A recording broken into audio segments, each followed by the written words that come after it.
మంచు ఫ్యామిలీలో మంటలు ఆరడం లేదు. రోజురోజుకు మరింతగా పెరుగుతున్నాయి.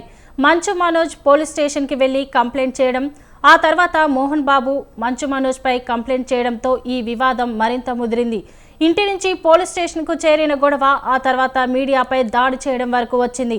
మంచు విష్ణు, మంచు మనోజ్ ఈ అన్నదమ్ముల గొడవ కాస్త మోహన్ బాబు, మనోజ్ల మధ్య విభేదాలు రావడంతో తండ్రి కొడుకుల గొడవగా మారింది. అసలు గొడవ ఎందుకొచ్చింది? మోహన్ బాబు కొడుకులిద్దరినీ సమానంగా చూసారా, లేక ఒకరిని ఎక్కువగా మరొకరిని తక్కువగా చూసారా?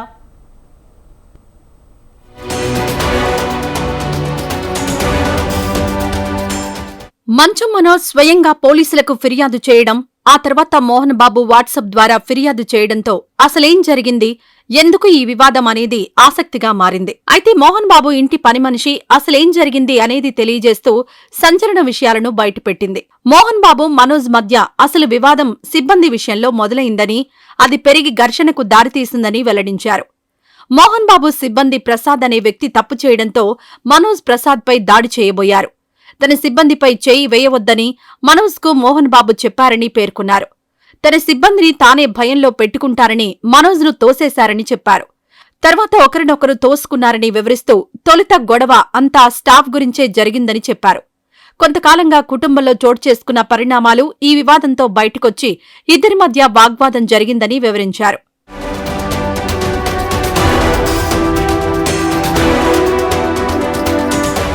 మౌనికను మనోజ్ పెళ్లి చేసుకోవడం మోహన్ బాబు, విష్ణుకి ఏమాత్రం ఇష్టం లేదని పనిమనిషి వెల్లడించారు. తాజా గొడవలో మనోజ్కి ఎలాంటి గాయాలు కాలేదని స్పష్టం చేశారు. అయితే తండ్రి కొడుకుల మధ్య లోపల ఏం జరిగిందో తనకు తెలియదన్నారు. కాగా ఇద్దరూ ఒకరిపైన మరొకరు కేసులు పెట్టుకున్నారు. మంచు విష్ణు దుబాయ్ నుంచి హైదరాబాద్ వచ్చారు. మనోజ్, విష్ణు వర్గాలకు చెందిన బౌన్సర్లు పెద్ద ఎత్తున జల్పల్లి నివాసానికి చేరుకోగా ఇరు వర్గాల మధ్య మరోసారి ఘర్షణ జరిగింది. మనోజ్కు సంబంధించిన బౌన్సర్లను విష్ణు ఇంటి నుంచి బయటకు పంపించి వేశారు. అలాగే విష్ణు బౌన్సర్ల సహాయంతో మనోజ్ను ఇంటి నుంచి బయటకు పంపించారు. అయితే పోలీసుల తీరుపైన మనోజ్ ఆగ్రహం వ్యక్తం చేశారు. తనని ఇంటి నుంచి పంపిస్తుంటే అడ్డుకోలేదని మనోజ్ ఆరోపించారు. ఆ తర్వాత తన భార్యతో కలిసి మనోజ్ డీజీపీ కార్యాలయంలో డీజీ మహేష్ భగవత్ను కలిశారు. రాత్రి మనోజ్ ఇంట్లోకి వెళ్లే ప్రయత్నం చేస్తే వెళ్లనివ్వలేదు.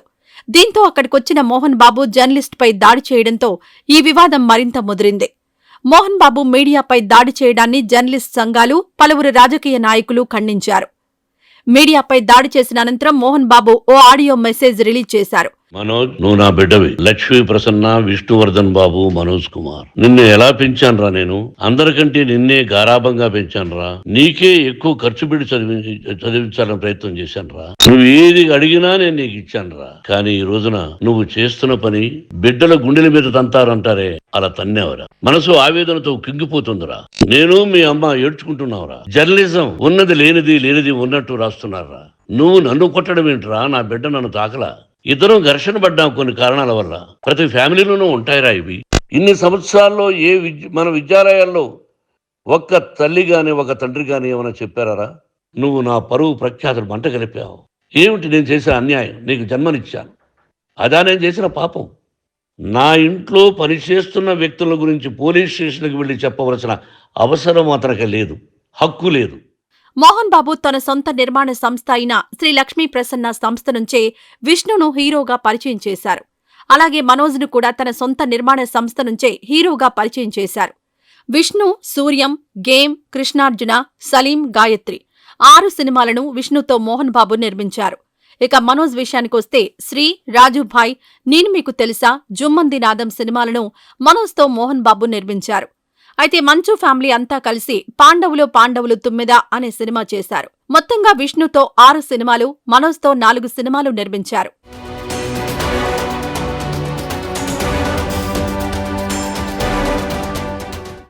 అయితే మంచు విష్ణును హీరోగా అరంగేట్రం చేయించేందుకు మోహన్ బాబు భారీగా డబ్బులు ఖర్చు పెట్టారు. విష్ణు పేరుతో తీసిన మొదటి సినిమాకు బడ్జెట్ 30 కోట్ల వరకు పెట్టారని చెబుతారు. తర్వాత విష్ణు హీరోగా తీసిన ఏ సినిమా హిట్ కాలేదు. కానీ మనోజ్ విషయంలో మోహన్ బాబు అంత శ్రద్ధ చూపించలేదు. ఓ రీమేక్ సినిమాతో ఆయన కెరీర్ ప్రారంభించారు. మధ్యలో తండ్రి పట్టించుకోకపోవడంతో సొంతంగా మిత్రులతో కొన్ని ప్రయోగాత్మక సినిమాలు తీశారు. నేను డ్రాయింగ్లు చేసి కథలు రాసుకొని నా ఫ్రెండ్స్ దగ్గర కొంచెం అప్పులు చేసుకొని మేమే పెట్టుబడులు పెట్టుకుంటూ, నా ఫ్రెండ్స్ కూడా పెద్ద కష్టపడి వచ్చిన వాళ్ళండి. వాళ్ళకున్న కొంతలో నాకు పంచుకుంటూ మమ్మల్ని కాపాడుకుంటూ ఒకరినొకరు కాపాడుకుంటూ నిలబడి ఈ రోజు మనీని నిలదొక్కున్నాం అండి. నేను నా భార్య, తను కష్టపడుతుంది. ఇప్పుడు కాశ్మీర్ నుంచి కన్యాకుమారి వరకు ఓన్లీ తను, నేను, ఇంకొక 3-4 కలిసి దీన్ని ఇంత దూరం తీసుకొచ్చామండి. ఈ రోజు నేను మళ్ళీ సినిమాలకు వచ్చేసాను.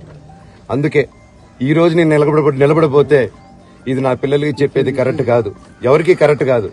ఇన్నాళ్ళు గమ్మునున్నాను ఓకే, కానీ వాళ్ళ నాన్న ఆస్తుల కోసం కొట్లాడుతున్నాడా, మంచి కోసం నిలబడుతున్నాడా అనేది ఈ రోజు మీకు సాయంత్రం వచ్చిన ప్రూఫ్స్ అన్ని వదులుతాను. ప్రయాణంతో పాటు క్రిష్ తీసిన వేదం సినిమాలోనూ మంచి పాత్ర పోషించారు. అయితే గాడిన పడాల్సిన ఆయన కెరీర్ కుటుంబ నిర్లక్ష్యం కారణంగా వెనుకబడిపోయింది. ఈ కోపం ఆయనలో ఉందని సినీ విశ్లేషకుల అంచనా.